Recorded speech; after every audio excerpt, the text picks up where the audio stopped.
This is my video for the Thurmont November 2 gun, 2022, and I apologize for my voice. I lost it over the weekend and I haven't been able to speak all that much.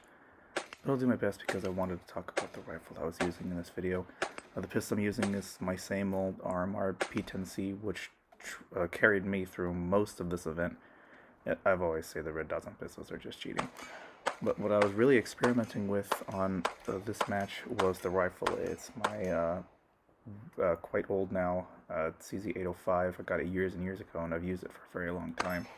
My primary match rifle for many years.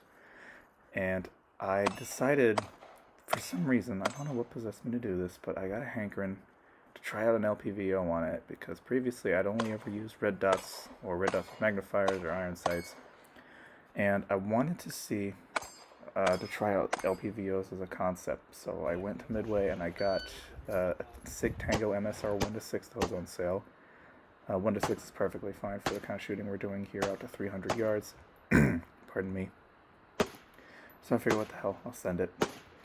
And I was kind of expecting it to be a bit of a hassle to try and find the eye box every time. I thought it would be big and bulky and kind of hard to move around, and that it wouldn't be as efficient for me to use as a red dot. And I think it isn't as efficient for me to use as a red dot, but it is nowhere near as, the downsides are nowhere near as bad as I thought they were going to be. Yes, it is big and heavy, but when you're shooting that, you don't really notice. I have the scope set up just right so that when I shoulder the rifle, my head is in the eye box pretty easily. I can't think of a time today when I actually had to fish around, or I fell out of the eye box or because of recoil or anything like that. So that was a pleasant surprise.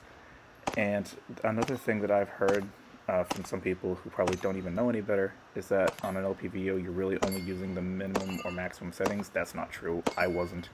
I only used the maximum setting at 300 yards, which was 6x. And most of the time I was at 1 or about 1.5 power. There was at least one time where I bumped it up to 2 to shoot at some offhand targets at about 50 yards just to make it a bit easier. But other than that, it was really nice to be able to dial into exactly the magnification that I wanted. And I should also mention that on the rifle stage, we had to shoot offhand at 100 yards at a plate rec, and I did all of that at 4x. I also shot the 200-yard targets at 4x as well.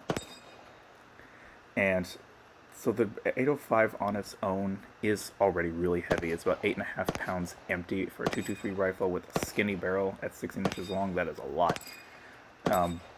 But I already tacked on the scope, a light, and a bipod onto it, and just to make it even worse, I shot this rifle stage, even the offhand, with a loaded D60, which in total brings the rifle to well over 14 pounds loaded.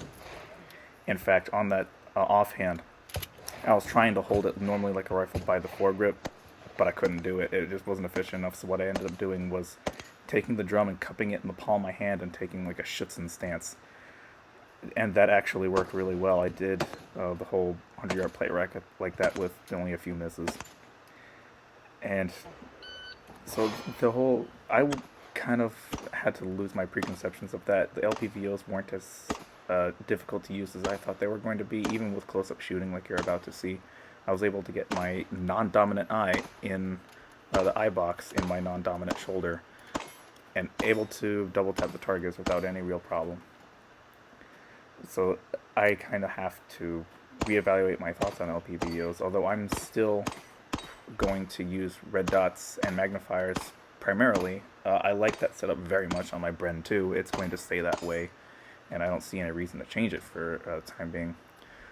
But I did learn something today, that there's a reason people use LPVOs. It's nice to have that magnification. It's nice to have a range of magnification. Even if you don't always need it. The 1x is usually pretty good.